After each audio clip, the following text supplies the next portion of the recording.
This is KUGAN CASSIUS for IFL TV, proudly sponsored by Everlast. We're at Tower Bridge here for the open workout. It's quite humid today.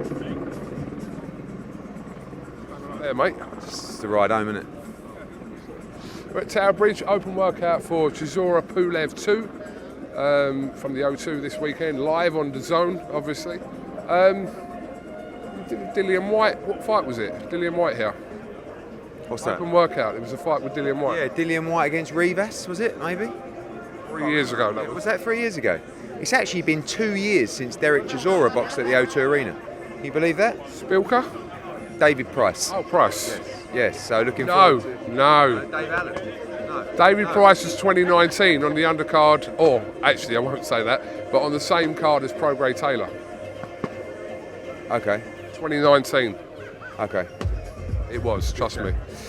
A bit funky down here, isn't it? Yeah, I see you up the top of the O2 the other day, or yesterday was it? Didn't get an invite, but yeah. No, it was just mainstream media really. Just a few different kind of outlets that we invited down. London in the Sky, it was a good experience with Del Boy. He looks good, chilled. He's up for it, you know, it's a must-win fight. I think always the debate with Del Boy is, oh, you know, should he carry on, should he retire? I always keep saying about, look at the losses that he's taking, like to what level of opponent. He's fighting elite heavyweights all the time, top 10, top 15 guys. He's doing it again on Saturday, but he's not interested in doing anything else. After the Parker fight, I actually felt that he should take maybe 1 or 2 easier fights, but he had absolutely zero interest. He's going to fight Konaki, now fights the rematch with Kubrat Pulev. It's a really good fight. He must win. There will come a point where if he keeps losing, even though he's fighting elite heavyweights, he'll have to call it a day. But he looks good, he's trained very well. I think he'll win. And if he wins, by the way, I think he'll get a really big fight at the end of it. Explain to me how, apart from Derek Chisora being a heavyweight, how 3 back-to-back losses kind of still leads him into big fights like this weekend.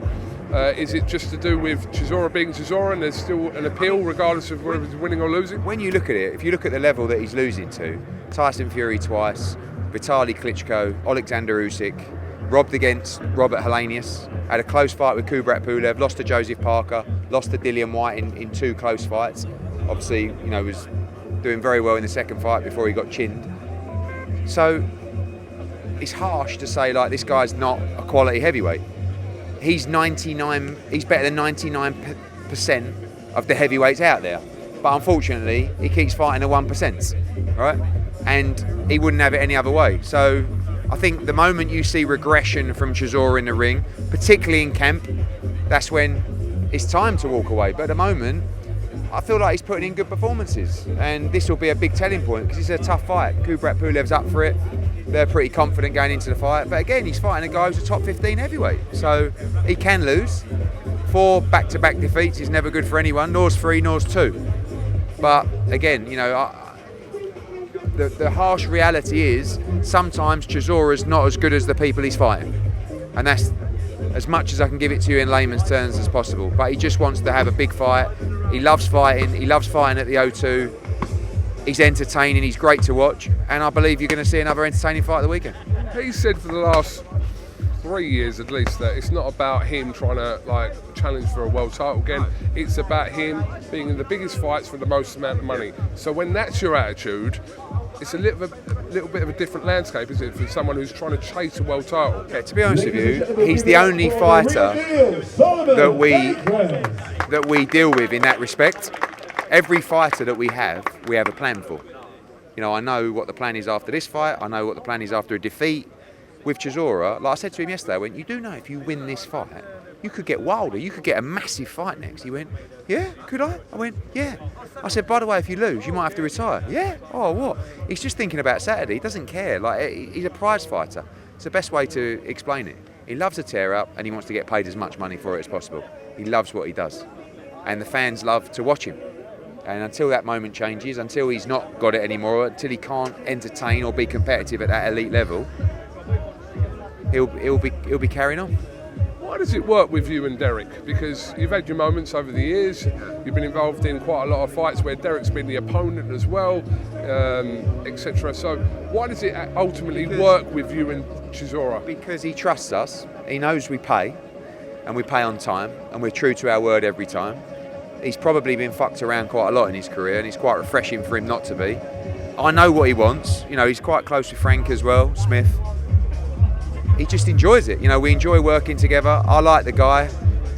He's changed a lot over the years, but he's always had a good heart. And I respect him in the ring because he's probably one of the toughest men I've ever seen in the ring. And I've enjoyed some incredible nights watching him, win and lose. And I think he's an unbelievable servant to British boxing. I really do. I think he's a guy that has continuously thrilled for fight fans. He's given everything for fight fans. And you know, when you buy a ticket for the O2 on Saturday or you tune in on DAZN, you know what you're going to get. He's going to give you every ounce of his soul.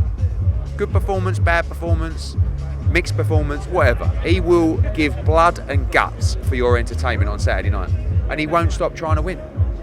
And by the way, you know when fighters say, I'd rather be knocked out than lose this fight on points. Do you know how many mean that?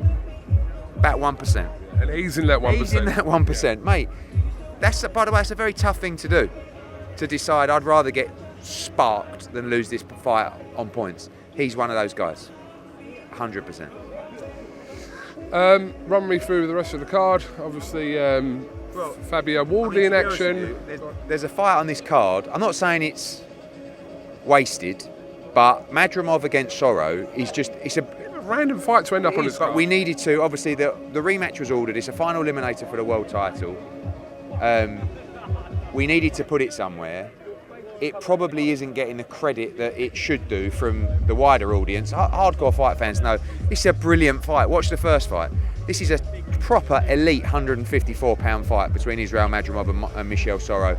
It's going to be a thriller, an absolute war.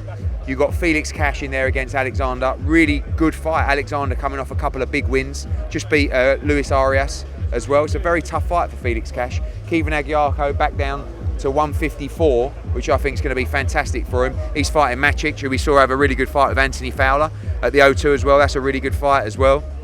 Fabio Wardley, he's fighting Kingsley Ibeh, who we saw give Jared Anderson a great fight as well. It's a very, very tough fight for Fabio. Again, a fight that you probably announce and people say, Kingsley Ibeh, do your research, watch. That's a very good fight for Fabio Wardley. And a risky fight because we know next he goes into the Gorman fight for the British title. So Ramla Ali over there, stepping up, doing tremendously well. Sold a huge amount of tickets for this week. Also, who else we got? Around there. Solomon Daker's returning to the heavyweight division. Fantastic to see him back as well. And good card, good night of action. If you're not there, tune in. If you're not there, tune in or watch on DAZN. That's what I meant. It's the same thing, mate. Start that again. If you're not there, tune in on DAZN. Don't cut things out of IFL. Come on, mate. Yes, yeah, I know. I've noticed you do. Right. Let's talk about yesterday announced that alongside Shields and Marshall, Dale Gardner and Michaela Mayer, even a Jarko just in the ring there. Yeah, I mean that's a great two events to go on a card. I know it's not your card, but yeah. I was a bit disappointed. Oh, it's good for the card, but I was a bit disappointed that Maya Baumgardner didn't get its own show. Like that's a massive fight in America. Both are American. Just felt that, you know, it's not that I wouldn't have agreed the deal if I knew it was going on an undercard, but I just think Maya and Baumgardner deserve a bit more respect than that. But it's still, listen, it's a great co-main event for a great card. I believe an all-women's card, I believe they announced. And, you know, it's going to be a good night for women's boxing. I agree with you and don't disagree with it at the same time on that. I think it could definitely headline its own card. 100%, but I think to get those two fights on the same card for boxing fans on one night is brilliant. For boxing fans, good. I just felt that for women's boxing in America, that was a big fight that could get a lot of attention, especially with the bad blood between them. I just felt like it didn't deserve to be on an undercard. That was all. But still, good card, and a big night, as they said, for women's boxing. Will you be there on September 10th? Possibly. I mean, we've got Canelo Alvarez against Triple G the week after. We've got our own show September 3rd, which we'll announce shortly. But I possibly will be there, yeah. Love to see Alicia Baumgardner do it. I believe she can win that fight, and we'll be behind her all the way. A lot of speculation after your comments about a huge fight. I think you were referring to like a huge fight that's coming kind of in Britain very soon. You look confused. I'm talking to you. Yeah, you said there's something that you will basically, won over on. Say that. I might have been lying. No, we're working on a lot of big fights. There was something specifically in my last interview where you said, Coop, honestly, like, you wait till this is announced. Did I say that? What, in an interview? Wow. Did I? Okay. Yeah, that fell through, so sorry, mate. A lot of speculation about Conor Ben and Eubank. I've had a lot of phone calls about that from the media. CASSIUS been in Australia. We're due to catch up this week. It's not a fight that is close to being done. Of course, look, Eubank Ben 3, what would be, has been talked about for a long time, but at this moment, it's not a fight that's close or, say, possibly to materialise. There's no negotiations going on, and I'm due to catch up with Calla about a number of things. Listen, if that was a fight where there could ever be an agreement at catchweight or whatever, would be one of the biggest fights of all time in Britain. Okay, can you rule out then for Conor Ben's next fight, which is probably going to happen, I'm assuming, in September or October?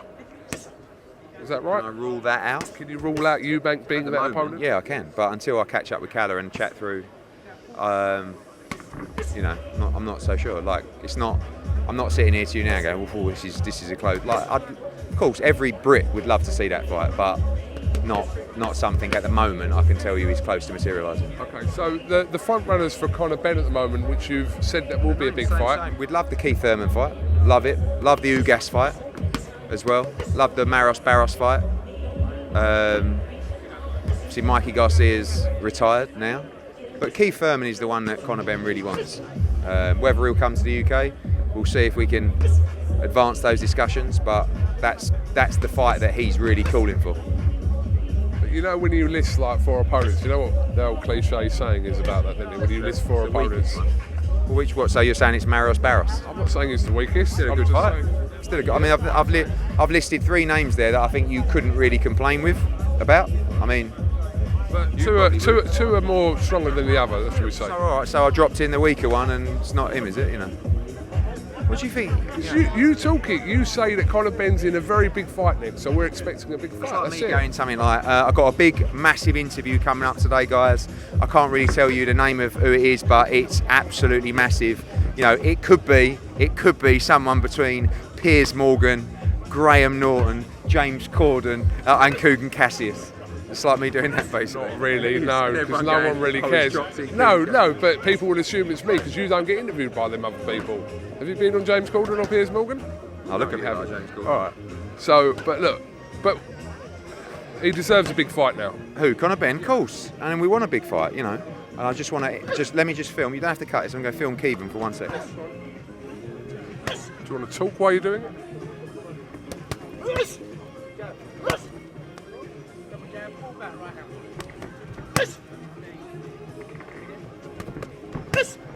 Just so people know, Eddie Hearn's filming Keevan Ajago there.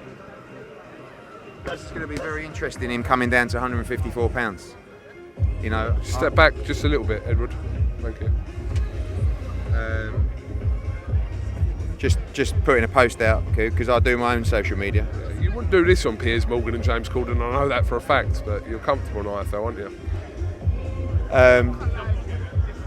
It's funny when you see a fighter like Keevan, for example, who has been at 160 pounds for a long time, and you look at his size, and although he's not huge in height, he's thick set, ripped to shreds. But you look at him and you think, if you could make 154, which is something we love to do, and the answer is always no chance. Oh, it's brutal at 160.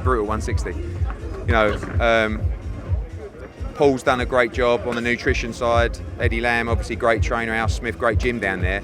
And he sits here now just a couple of pounds away, all of a sudden saying, I made this easy. And at 154, I believe he'll be a different type of fighter. I believe he could have made it at middleweight, but I think the physical attributes that he'll possess at 154 will make a big difference. And I'm looking forward to seeing him against Macic, because Macic gave Fowler, although Fowler won well, he gave him all the action for 10 rounds, and I think he'll do that against Keevan. I think he'll suit him, and I think he'll look spectacular. And after this, we really want to move him on. Okay, after a couple of weeks of Joshua and Usyk in the Saudi presser and the London presser, 20th of August is going to come around very quickly. Very quickly. I mean, what is it now? 6 weeks to go this Saturday, is it? Something like that. So, obviously, camp's well underway, sparring's well underway. Be heading out, I guess, probably 2 or 3 weeks before AJ. And just can't wait, mate. I just can't wait for the fight because I love fights that mean so much. And that means so much from a boxing perspective, from a business perspective, from a personal perspective. You know, I'm just desperate to see him win, and I truly believe he's going to win this fight. I do, because I heard Johnny Nelson yesterday say that Usyk was an average southpaw, and that did actually make me feel a lot better about things. Johnny Nelson said it. Just remember that. Right. Johnny says a lot of things, but you know, I think how good is Usyk? You know, and Johnny said there. You know, obviously that's tongue in cheek, but maybe he's not as good as all the guys that Johnny mentioned. You know, the great southpaws of the past. Let's find out. I believe he's a pound for pound great, maybe even pound for pound number one, but let's find out how great he is. Are we any closer to finding out the UK broadcast for this fight? It's all in the hands of Skills Challenge and the team in Saudi. We don't have any involvement in that. Obviously, everyone's put their proposals forward. Generally come down to who wants to pay the most money. Does it make a difference to you? No. I mean, look, obviously, from a DAZN perspective, our broadcaster, we'd love them. They've signed a long-term deal with AJ, a multi-fight, multi-year deal outside of this fight because the rights aren't available via us. But, you know, the most important thing is winning this fight. Can you tell us what it's coming down to then? What's the decision-making process behind where it's going to go? Is it just down to the money? Generally, you know, of course, people talk about the platforms and the exposure. I mean, DAZN is the biggest global boxing platform in the world. It's not even close. There are some bigger platforms in the UK. There's some individual bigger platforms in the US, but ultimately, you know, we're the biggest promoters in the world, and we chose the biggest platform in boxing globally in DAZN. So there'll be ongoing negotiations. It always comes down to money, but it's not something we're involved with. Marius Bredis. Yes. Bit of a shocker? Or not? Shout out to Jay Opataya. Shout out to Tasman Fighters. Shout out to Dean Lonergan. I really enjoyed the show. You know, I feel like, you know, I went to Australia recently. I feel like there's such a big opportunity now for Australian boxing, and to see the sport grow there, you need champions. And Jay Opataya, broken jaw, comes through in a great fight with Marius Bredis. They're the kind of fights that's going to help take Australian boxing to another level. Great show, great production by everyone. Well done, Jay Opataya, and well done, Marius Bredis. You know, I had a feeling that he may not quite be the same fighter that he once was, but you can't take anything away from Opataya because great performance and the new world champion.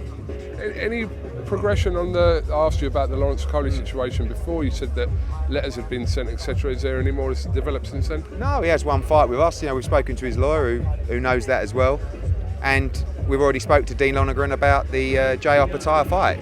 Unfortunately, Opataya, you'd probably think will be out. I know a year sounds like a long time, but it won't be a million miles away. He's got a double break to the jaw. I can't imagine him being ready to train for another 5 months. But it's definitely a fight we'd love to make for Lawrence Coley. You know, as I said, he's got one fight left with us. Beyond that, it's up to him. You know, we've seen the offers that have been made to him, and if he feels that there are offers he wants to progress with over us, then so be it. Amazing news for yourself. You eventually won a purse bid recently. You say that. You say that. I'll wind you up. Go on. Yeah. Callum Smith and Bowder Leaks. Yes. Really good fight. Final eliminator for the WBC world title, and it's important, that fight, for Callum Smith, because, you know, you've got to get to a situation where what is the roadmap, because everyone's waiting around for a shot. You know, Joshua Buatsi's waiting around for a shot. He might get the Bivol fight. Callum Smith's waiting around for a shot. But while you're waiting, if you can secure a mandatory position that will actually mean that whatever happens, you're in a mandatory position, and that's what will happen if Callum Smith beats Border League. So could be an option for us for the Saudi card. We're just finalising everything for August 20th. That fight, really good fight for Callum Smith. Tough fight as well, number 1 v number 2, and looking forward to seeing him back in the ring. Liam Smith has signed a promotional agreement with Boxer. Sky Sports. Obviously, you've worked with Liam Smith for the last few years, involved in his last couple of fights, obviously Vargas and Fowler, etc. But what happened there in terms of you and Liam Smith? Just had a big offer, financial offer. He rang me a couple of days before he agreed the deal, told me the offer, and really had to take it. You know, he's at a stage of his career now where I think they're giving him an easy run out in September, October, and then trying to make a big fight for him. But the guarantees for the big fight, it's a lot of money. It's a lot more money than we'd be prepared to pay. And that's what it comes down to at the moment. You know, it's like that we've got a big stable of fighters that at the moment, maybe a fighter that's not the top of our priorities is getting a fantastic offer that's much more than we'd be prepared to pay him, and he'd be much more of a focal point than he is within our stable. So I have no problem. You know, all these guys that come to us, whether they're guys who we've been working with or they're guys that we're talking to sign, we see those offers, and a lot of those occasions we tell them to take them because they're life-changing offers. And I want to see the guys make as much money as possible, and for someone in Liam Smith's position, I think he did the right thing. Okay, just a couple more, Edward. KSI will face Alex Wasabi. The Zone pay-per-view in the UK and the US. Not that you're involved in that, Absolutely no involvement whatsoever. But yeah, I mean, yeah, your thoughts on it then? Yeah, I think that we all know the pulling power of KSI. That's a big fight for that world. I'm sure it'll do great numbers. It's not something that we're involved with, but obviously, you know, inadvertently, great for the platform that's going to bulk up with, you know, many more hundreds of thousands of subscribers through that event. We're concentrating on the boxing stuff, but brilliant to bring KSI to DAZN. Huge name, huge draw. That world will always keep emerging in terms of boxing, entertainment, and also driving numbers. So, you know, big news for DAZN, like I said, who are going to bolster their subscriber base substantially through that event. I've just got your quote up from what we were talking about earlier on. You said, Eddie Hearn said, I'm working on a mega fight for the UK. Hopefully we can get announced. There are a number of big conversations going on about some serious fights in the UK. You will be over the moon. Fights. But you said you're working on a mega fight. That was a quote from IFL. I'm always working on mega fights. I don't know, I might have had a beer before the interview and just pulling your plonker. We're working on a lot of big fights. Something was in your head that day when I interviewed you. Might still be in my head. Oh, you're a game Always player. expect the unexpected, boy. Who's going to pay Tyson Fury $500 million to come out of retirement? You. No, I don't know. It's not about the money for Tyson though. So, look, if Anthony Joshua beats Alexander Usyk, which we believe he will, that fight is so big. It's not just a big fight, it's the biggest fight of all time in boxing history. I'm not saying he's going to make 500 million, but there'll be someone out there that's been prepared to pay a lot of money for that fight. So let's just get AJ across the line first on August 20th. You think that his attitude that he's portraying out to everyone will change after that fight, whoever wins that fight? He won't fight Usyk. He could have fought Usyk for undisputed. He didn't want to fight him. Do you think if Usyk beats Joshua, you think that Fury won't fight him? Correct. He could have fought him before. There was a deal done with everybody for him to fight him, but he wanted a warm-up fight first. So, but I do believe he'll fight Anthony Joshua. And when AJ beats Alexander Usyk, that fight will be made. And play this back. Motherfucker. You might have to pull out 500 million out of somewhere, mate. Oh yes, You've got endless money, haven't you? Final words, Edward? Final words are, tune in on Saturday. I think it's a tremendous card. You know, you got Chisora against Pulev. It's a great heavyweight fight. You got Madrimov against Soro, brilliant fight. You got Felix Cash against Alexander, really good middleweight fight. You got Kevin Agyarko against Macic, really good fight. You got Fabio Wardley against Ibe, it's a really interesting heavyweight fight. You got Ramla Ali, you got Fabio Wardley, and I believe it's going to be a great fight night. Solomon Dakers rather than Fabio Wardley. Solid night at the O2 with a lot of high quality entertainment, a lot of drama. Let's see the press conference tomorrow. And let's enjoy the day, enjoy a week, enjoy life. I've just had my advice into this interview. Is that all right? Do some more UK shows. We've got one on Saturday. One on Saturday. One August the 6th. Hold on a minute. One a month. No, what is that? Is that what we're looking June for? June the 4th. Yeah. July 9th. Yeah. Well, one a month. We've got two in September coming. Blimey, give us a chance. No, but just come on. One every other week is all right. What big shows has Hearn got up? Not big shows, but just do more UK shows. All right, mate. Listen, we're doing AJ against Usyk. It's on UK time zone. Why did you take offence to that? I'm just saying. I'm enjoying watching all the other interviews at the moment, I've got to say. Like, What are you enjoying at the minute? the other lot, Warren and Shalom. I think he's so funny. I'm just enjoying. I think I might retire and just sit up and watch all these interviews. Umar was doing a great job yesterday. It was good. Normally Umar does it when he's doing one between you and Frank, but because it's between Ben and Frank, you love to see it. No, but he never really questions Frank, but still at the same time, it was funny, I was watching it. Anything tickle you in particular? Not really, nah. No, it's just good. It's good for boxing. Everyone's doing their thing, isn't it, right? It's good for boxing. Right, Cheers, mate. Edward, thank you very much. Welcome, Team Everlast, to the Team Everlast Fitness app.